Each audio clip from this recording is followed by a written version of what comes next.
Kasi ano mangyayari, pag todo hassle sagad ka, nung 20s ka, anong wala kang, pag 30s mo, parang kang mangmang pa rin. Wala kang kwento.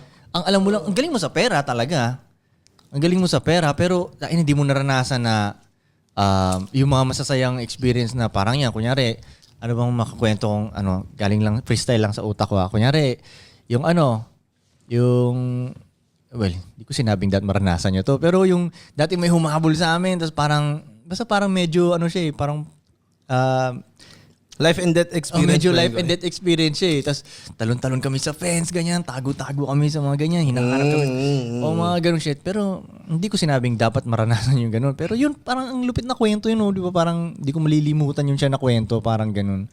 Yun naman para sa akin, yun naman ang life, bagandahan ng kwento eh. Hindi naman hindi naman paramihan pera talaga eh. Kaya nga pag nagkapera ka, papadamihin ko lalo yung kwento ko eh.